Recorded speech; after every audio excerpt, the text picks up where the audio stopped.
अध्याय 2। संदेहवादी डॉक्टर और परलोक। मैंने कभी कुछ नहीं देखा, न प्रकाश, न छायाएं, न कुछ भी। विक्की ने केनेथ रिंग को समझाया, जो कनेक्टिकट विश्वविद्यालय के प्रोफेसर हैं और अंधे लोगों के निकट मृत्यु अनुभवों पर अध्ययन कर रहे थे। दोनों ऑप्टिक नसें इतनी गंभीर रूप से क्षतिग्रस्त थीं कि विक्की ने अपने 22 वर्षों के जीवन में कभी भी दृश्य रूप से कुछ नहीं देखा। जैसा कि विक्की समझाती हैं, बहुत से लोग मुझसे पूछते हैं कि क्या मैं काला देखती हूँ। नहीं, मैं काला नहीं देखती। मैं बिल्कुल कुछ नहीं देखती, और मेरे सपनों में मुझे कोई दृश्य छाप नहीं दिखती। यह सिर्फ स्वाद, स्पर्श, ध्वनि और गंध है, लेकिन किसी भी चीज की दृश्य छाप नहीं। एक ऐसा, जब तक कि 22 वर्ष की आयु में एक भाग्यशाली रात को विक्की कभी कभी सेटल के नाइट क्लब में गाती थी। बंद होने के समय के बाद टैक्सी पकड़ने में असमर्थ, उसका एकमात्र सहारा एक वैन में 2 नशे में धुत ग्राहकों के साथ लिफ्ट लेना था। आश्चर्य की बात नहीं है, वे दुर्घटनाग्रस्त हो गए।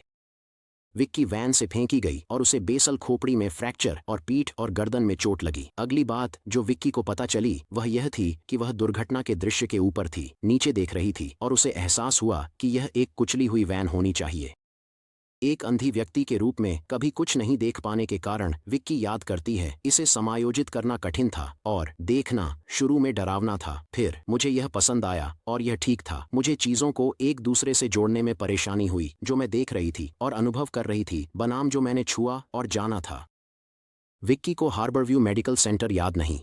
फिर उसने खुद को छत के पास तैरते देखा, जहां एक डॉक्टर और महिला एक महिला के शरीर पर काम कर रहे थे।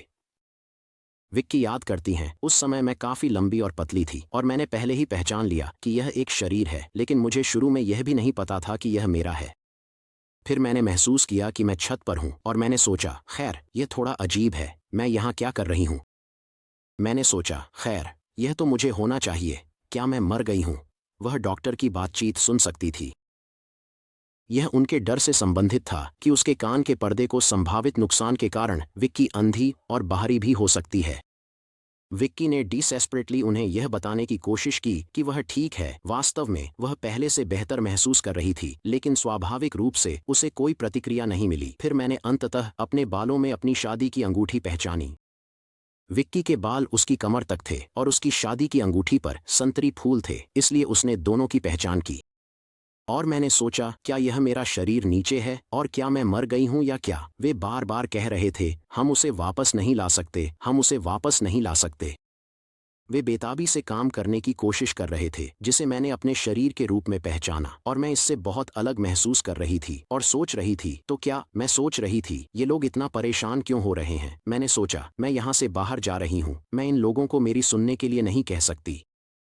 जैसे ही मैंने ऐसा सोचा, मैं छत के माध्यम से ऊपर चली गई, जैसे यह कुछ भी न हो, और वहां बाहर होना और स्वतंत्र होना अद्भुत था। किसी चीज से टकराने की चिंता नहीं थी और मुझे पता था कि मैं कहां जा रही हूं। और मैंने हवा की घंटियों की आवाज सुनी, जो सबसे अद्भुत आवाज थी जिसे मैं वर्णन कर सकती हूं।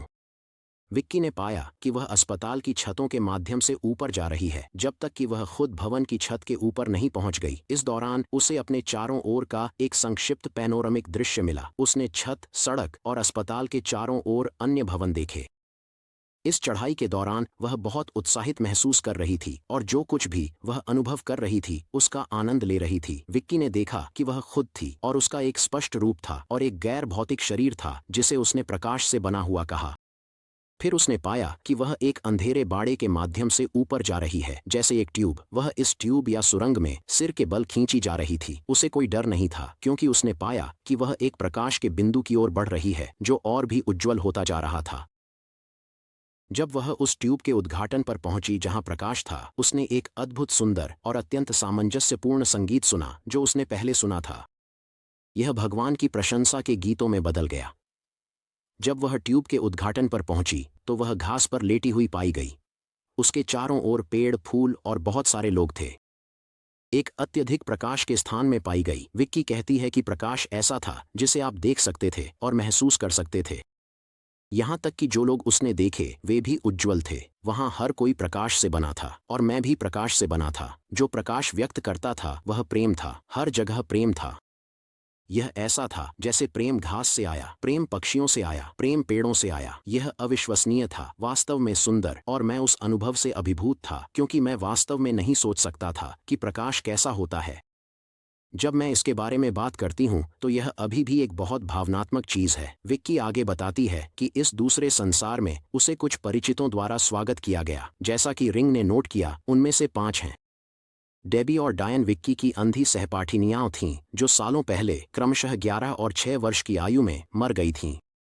जीवन में वे दोनों गहरे मंदबुद्धि और अंधे थे, लेकिन यहाँ वे उज्ज्वल, सुंदर, स्वस्थ और जीवंत दिखाई दे रहे थे। वे अब बच्चे नहीं थे, बल्कि जैसे विक्की ने कहा, अपने चरम पर थे। इसके अलावा विक्की ने अपने बचपन के 2 देखभालकों, श्री और श्रीमती जिल्क को भी देखा, जो दोनों पहले ही मर चुके थे। अंत में विक्की की दादी थीं, जिन्होंने मूल रूप से विक्की को पाला था और जो इस घटना से केवल 2 साल पहले मर गई थीं। विक्की बताती है, मुझे ऐसा महसूस हुआ जैसे मैं सब कुछ जानती थी। यह वह स्थान था जहां मुझे जीवन के सभी सवालों के जवाब मिलेंगे, और ग्रहों के बारे में, और भगवान के बारे में, और सब कुछ के बारे में। रिंग नोट करते हैं, जैसे जैसे ये रहस्योद्घाटन सामने आ रहे हैं, विक्की देखती है कि अब उसके बगल में एक आकृति है जिसकी चमक उन सभी व्यक्तियों की रोशनी से कहीं अधिक है जिनसे उसने अब तक मुलाकात की है।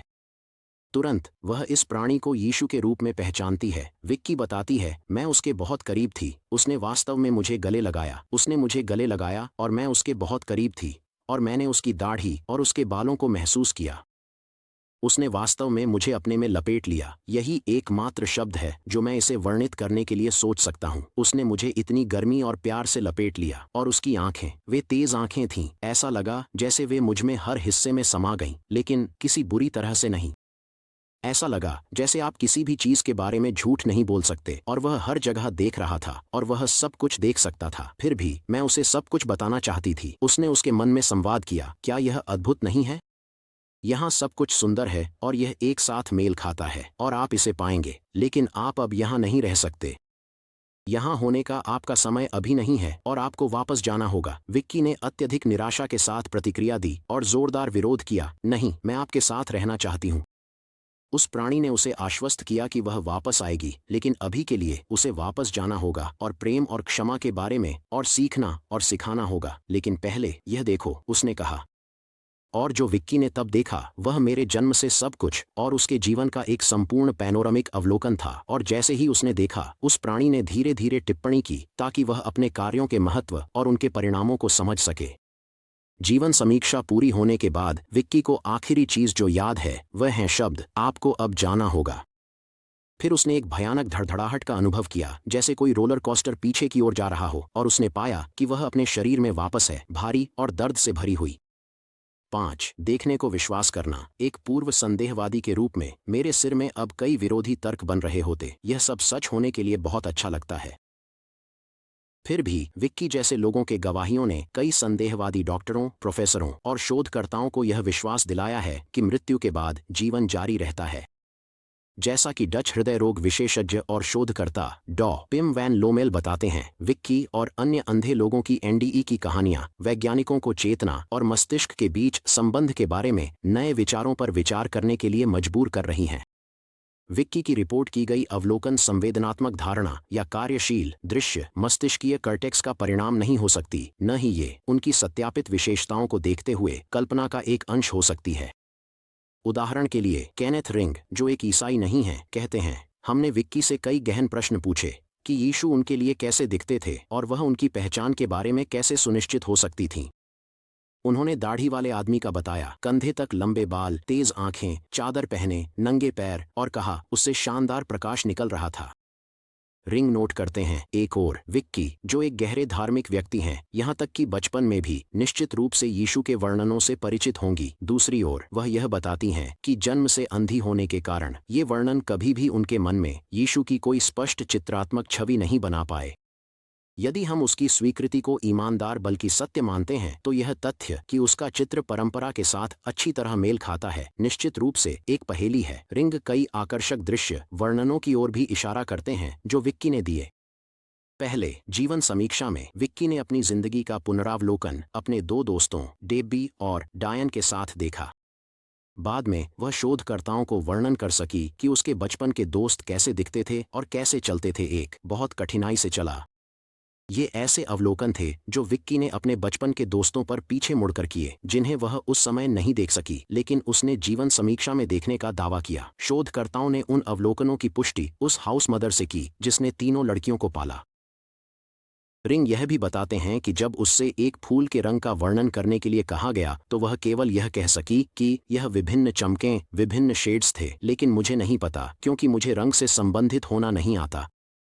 वह निष्कर्ष निकालते हैं यह तथ्य कि वह उस स्वर्गीय क्षेत्र में रंगों का भेद करने में असमर्थ थी और भौतिक दुनिया में भी ऐसा करने में असमर्थ थी, केवल उसकी कहानी की विश्वसनीयता को बढ़ाता है। 8 अंधे लोग देखने का दावा करते हैं। बहरों का दावा है कि वे सुन सकते हैं और इस नए आध्यात्मिक अस्तित्व में सुरंग के पार जाने से पहले कई लोग यह दावा करते हैं कि वे हमारे विश्व में हो रही घटनाओं को देख और सुन सकते हैं। वे जो बातें कहते हैं और रिपोर्ट करते हैं वे सहायक साक्ष्य प्रदर्शित करती हैं, ऐसे दावे जो जांचे जा सकते हैं और सत्यापित किए जा सकते हैं। केनेथ रिंग के 2008 में प्रकाशित अध्ययन में उन्होंने 21 अंधे लोगों का साक्षात्कार लिया, जिनमें से 14 जन्म से अंधे थे, जिन्होंने एक एनडीई की रिपोर्ट की।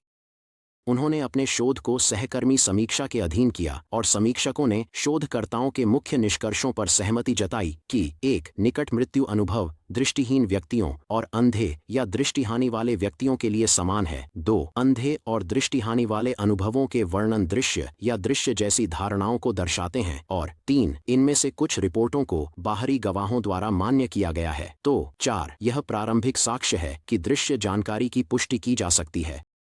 9. आधुनिक चिकित्सा और परलोक। आधुनिक चिकित्सा और उन्नत पुनर्जीवन तकनीकों के आगमन के साथ नैदानिक मृत्यु से वापस लाए जाने वाले लोगों की संख्या में वृद्धि हुई है। 1982 में एक गैलप सर्वेक्षण ने रिपोर्ट किया कि 8 मिलियन लोगों ने निकट मृत्यु अनुभव किए हैं। न्यूयॉर्क टाइम्स के अनुसार मूडी द्वारा इस शब्द को गढ़े जाने के बाद पिछले 40 वर्षों में अमेरिका और जर्मनी में किए गए अध्ययन बताते हैं कि लगभग 4.2% जनसंख्या ने निकट मृत्यु अनुभव एनडीई की रिपोर्ट की है। यह हर 25 लोगों में से एक है या लगभग 13 मिलियन अमेरिकियों के बराबर है। गंभीर चिकित्सा डॉक्टरों में से 11 ने लाइफ आफ्टर लाइफ के प्रकाशित होने के बाद पहले शोधकर्ताओं में से एक बन गए। माइकल साबम एक हृदय रोग विशेषज्ञ हैं जिन्होंने मूडी की किताब पर एक प्रस्तुति सुनी, लेकिन उन्होंने इसे बकवास समझा। जिन मरीजों को उन्होंने पुनर्जीवित किया उनमें से किसी ने भी ऐसी कल्पनाशील कहानी नहीं सुनाई। प्रस्तुतकर्ता ने मरीजों से पूछने पर ऐसा किया। अधिकांश के पास रिपोर्ट करने के लिए कुछ नहीं था, जेन को छोड़कर। याद करते हैं जब मैंने जेन से पूछा कि क्या उसने इन निकट मृत्यु अनुभवों के दौरान कोई असामान्य अनुभव किया है तो श्रद्धापूर्ण हो गया। उसके शब्दों के नीचे शक्तिशाली भावनाएं उभरीं। मुझे जल्दी ही एहसास हुआ कि वह मुझे एक गहरी व्यक्तिगत कहानी सौंप रही थी। वह कहानी मूडी की किताब के पन्नों की तरह खुली। मैं हैरान था, लेकिन मैंने सुनते समय पेशेवरता बनाए रखने की कोशिश की। मैंने विश्वास करना शुरू किया कि मूडी द्वारा रिपोर्ट की गई कहानियों में कुछ हो सकता है, लेकिन उसके पास केवल कहानियों का एक संग्रह था। उसकी किताब में कोई विज्ञान नहीं था। मैंने निकट मृत्यु अनुभव को तार्किक रूप से ले जाने का मैं जांचना था कि क्या यह वैज्ञानिक मानकों पर खरा उतरता है। यह हुआ 5 वर्षों के शोध के बाद मैंने अपने निष्कर्षों को मृत्यु की यादें नामक पुस्तक में प्रकाशित किया। 12 विश्वास में चौंक गए साबम ने जब ईमानदारी से पूछना शुरू किया तो जेन की तरह सैकड़ों कहानियां खोजी। साबम को मृत्यु के बाद जीवन के बारे में विश्वास दिलाने का कारण था कि मरीजों का दावा था कि उन्होंने शरीर छोड़ पुनर्जीवित होते देखा। यहाँ सहायक साक्ष्य था, कुछ सत्यापित तरीके से यह साबित करने के लिए कि क्या ये कहानियां भ्रांति या मरते हुए मस्तिष्क की प्रतिक्रियाओं से अधिक थीं। साबम पीट मॉर्टन की तरह की कई कहानियां दर्ज करते हैं। पीट ने मुझे बताया कि उसने अपने पहले कार्डियक अरेस्ट के दौरान अपने शरीर को छोड़ दिया था और पुनर्जीवित होने की प्रक्रिया को देखा। जब मैंने उससे पूछा कि उसने वास्तव में क्या देखा तो उसने पुनर्जीवित होने की प्रक्रिया विस्तार से बताया। पीट को याद है कि उसने डॉक्टर के पहले प्रयास को देखा था जो उसके दिल की धड़कन को बहाल करने के लिए किया गया था। उसने मुझ पर प्रहार किया और मेरा मतलब है कि उसने वास्तव में मुझे मारा। उसने अपने सिर के पीछे से अपनी मुट्ठी के साथ वापस आया और उसने मुझे मेरे छाती के केंद्र में मारा। पीट को याद है उन्होंने एक प्रक्रिया में छाती में सुई डाली जो एजटेक अनुष्ठान जैसा है जहां वे कुंवारी का दिल निकालते हैं। उसे यह भी याद था कि जब उन्होंने उसे झटका दिया तो उन्होंने उसे बहुत अधिक वोल्टेज दिया। मेरा शरीर मेज से लगभग 2 फीट ऊंचा कूद गया। पीट और उसके जैसे कई लोगों से बात करने से पहले साबम कहते हैं, मुझे विश्वास नहीं था कि निकट मृत्यु अनुभव जैसी कोई चीज होती है। ये लोग जैसे पीट मॉर्टन अपनी पुनर्जीवित होने की प्रक्रिया के ऐसे विवरण देख पाए जो वे अन्यथा नहीं देख सकते थे। एक मरीज ने देखा कि चिकित्सक ने ओपन हार्ट सर्जरी के दौरान अपने सफेद लेदर के जूतों पर स्कफ्स पहनना नहीं चाहा। कई मामलों में मैं मरीज की गवाही को चिकित्सा रिकॉर्ड और अस्पताल के कर्मचारियों के साथ पुष्टि करने में सक्षम था। 13 प्रक्रियाओं के साथ परिचित होने का संदेह करते हुए एक स्पष्टीकरण के रूप में साबम ने उन लोगों के पुनर्जीवित होने के विवरणों की तुलना करने के लिए एक अध्ययन किया जो निकट मृत्यु अनुभव (NDE) का दावा करते थे अनुभवी हृदय रोगियों के नियंत्रण समूह के साथ। इस प्रकार के अध्ययन को अब कई बार समान निष्कर्षों के साथ दोहराया गया है। यूनाइटेड किंगडम निकट मृत्यु अनुभवों (NDEs) पर 5 साल संभावित अध्ययन डॉ. पेनी सार्टोरी ने अच्छे अनुमान के सिद्धांत का परीक्षण किया। उन्होंने हृदय रोगियों से जिन्होंने दावा नहीं किया पूछा कि उनके पुनर्जीवित होने के दौरान क्या हुआ। सार्टोरी रिपोर्ट करती हैं, इन 28 मरीजों में से कोई भी यह अनुमान लगाने में असमर्थ था कि कौन सी प्रक्रियाएं की गई थीं। 3 ने उन चीज़ों के आधार पर रिपोर्ट की जो उन्होंने टीवी पर लोकप्रिय अस्पताल नाटकों में देखी थीं और 2 ने स्थिति अनुमान लगाया। सभी ने उपयोग किए गए उपकरणों में गलतियां और भ्रांतियां की और गलत प्रक्रियाओं का वर्णन किया। कई लोगों ने अनुमान लगाया कि डिफिब्रिलेटर का उपयोग किया गया था पर इसका उपयोग नहीं किया गया था। यह उन मरीजों के सटीक विवरणों के साथ विपरीत था जिन्होंने दावा किया कि वे अपने शरीर से बाहर थे और आपातकालीन स्थिति देख रहे थे। बिंदु 14,000 के वैज्ञानिक अनुसंधान डॉ. जेफरी लांग, एक विकिरण ऑन्कोलॉजिस्ट डॉ. के बारे में पढ़ें। साबम के निकट मृत्यु अनुसंधान को प्रतिष्ठित अमेरिकन मेडिकल एसोसिएशन के जर्नल JMA में प्रकाशित किया गया। उन्होंने कभी ऐसी चीज नहीं सुना लेकिन कैंसर मरीजों के साथ मृत्यु का सामना करने वाले मूडी की किताब पढ़ी। मैं मूडी और कई अन्य प्रारंभिक NDE शोधकर्ताओं के काम से प्रभावित था और अधिक व्यापक अनुसंधान की कमी पर बहुत आश्चर्यचकित था। आखिरकार क्या मानवता का सबसे खोजा गया उत्तर इस प्रश्न का नहीं है, क्या हम शारीरिक मृत्यु के बाद जीवित रहते हैं? मैंने सोचना शुरू किया कि क्या मुझे इन आकर्षक प्रतीत होने वाले परलोक यात्रा के अनुसंधान में शामिल होना चाहिए। फिर कुछ ऐसा हुआ जिसने मुझे निर्णय लेने में मदद की। वह और उसकी पत्नी एक अन्य जोड़े के साथ रात के खाने के लिए गए। रात के खाने के दौरान उनकी मित्र शीला ने गंभीर एलर्जी का उल्लेख किया, इतनी गंभीर कि एक बार सर्जरी के दौरान उन्हें एलर्जिक रिएक्शन हुआ और उनका दिल धड़कना बंद कर दिया। डॉ. लॉन्ग ने जांच करने का निर्णय लिया, क्या उस मेज पर कोडिंग के दौरान आपके साथ कुछ हुआ? मैंने पूछा। उनका तात्कालिक और जोरदार उत्तर था, हाँ बिल्कुल। और वहीं इस मंद रोशनी वाले रेस्तरां में मैंने अपना पहला आमने सामने का नज़दीकी मृत्यु अनुभव सुना। शीला की खुशी की पुनर्मिलन तुरंत मेरे दिल के रुकने के बाद शीला ने चुपचाप समझाया कि उस रात मैं छत के स्तर पर था। मैं देख सकता था कि मैं जिस EKG मशीन से जुड़ा हुआ था वह फ्लैटलाइन हो गई थी। डॉक्टर और नर्स मुझे जीवन में वापस लाने के लिए बेताब कोशिश कर रहे थे। मेरे नीचे का दृश्य लगभग आतंक की स्थिति था। नीचे के अराजकता के विपरीत मुझे गहरी शांति का अनुभव हुआ। मैं किसी भी दर्द से पूरी तरह मुक्त था। मेरी चेतना ऑपरेटिंग रूम से बाहर निकल गई और एक नर्सिंग स्टेशन में चली गई।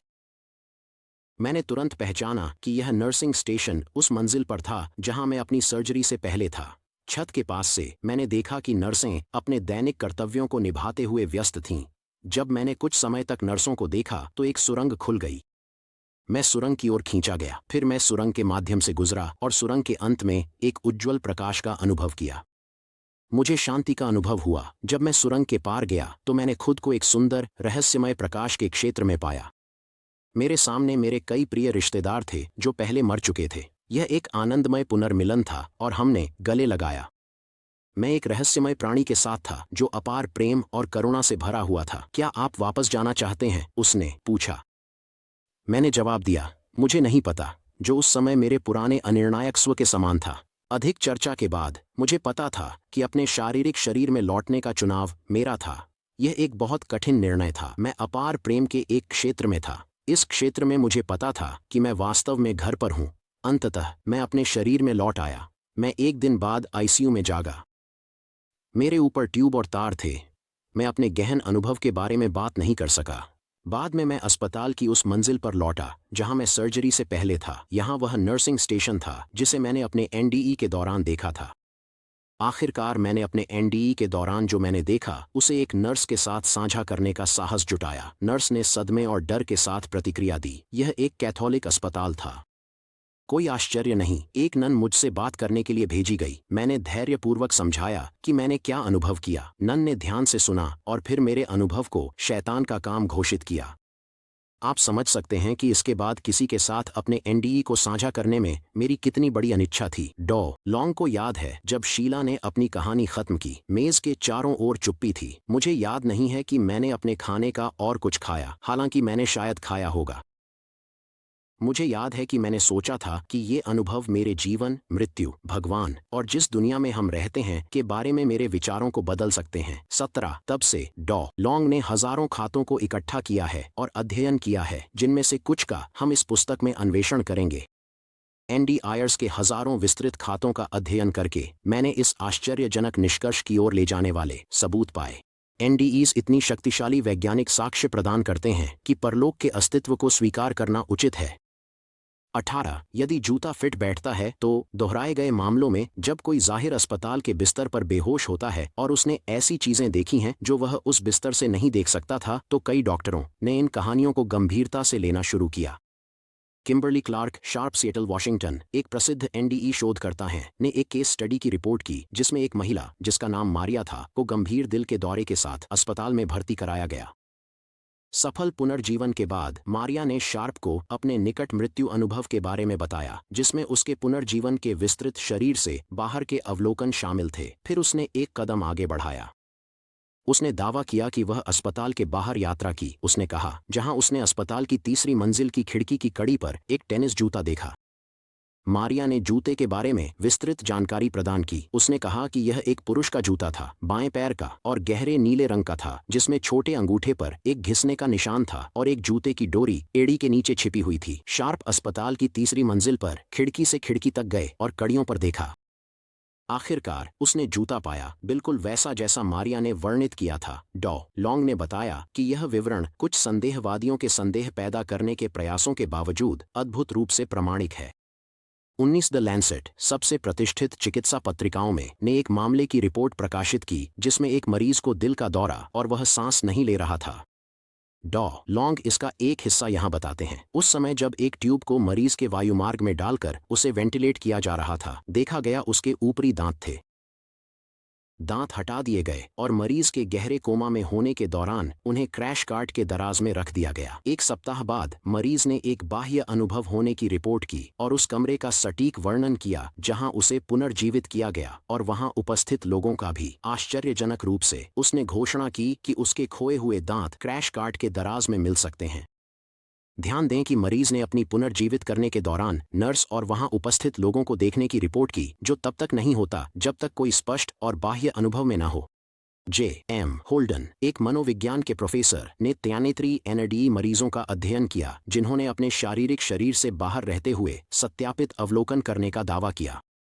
इन बाह्य अनुभवों में 92% पूरी तरह से सटीक थे, 6% में कुछ त्रुटियां थीं और केवल 1% पूरी तरह से गलत था। तार्किक निष्कर्ष, कई अध्ययन अब किए जा चुके हैं जो कई पूर्व संदेहियों को यह विश्वास दिलाते हैं कि ये लोग वास्तव में मृत्यु से किसी नए अस्तित्व की अवस्था में गुजरते हैं। मिलर ने नोट किया कि मूडी द्वारा लिखी गई लाइफ आफ्टर लाइफ के बाद कितनी विद्वतापूर्ण साहित्य उपलब्ध है।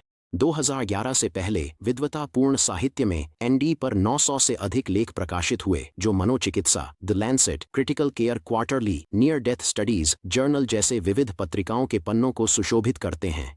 American journal of psychiatry, British journal of psychology, neurology में पुनर्जीवन।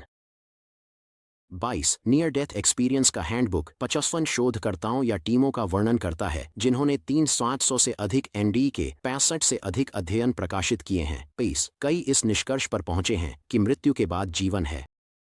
वर्षों में वैकल्पिक व्याख्याएं प्रस्तुत की गई हैं, लेकिन कोई भी सबूतों की तार्किक समझ को सरल निष्कर्ष मृत्यु के बाद जीवन है के रूप में नहीं बनाती। परिशिष्ट भी वैकल्पिक व्याख्याओं का एक अवलोकन देता है और क्यों शोधकर्ता उन्हें अपर्याप्त मानते हैं। लेकिन वह जीवन कैसा होगा? प्रत्येक अनुभव अद्वितीय है और प्रत्येक को संदेह के एक माप के साथ छानना चाहिए। हालांकि जब दुनिया भर में सभी आयु के हजारों लोग बार बार समान मुख्य तत्वों की रिपोर्ट करते हैं, तो हमें यह विचार करना चाहिए कि इसका क्या अर्थ है।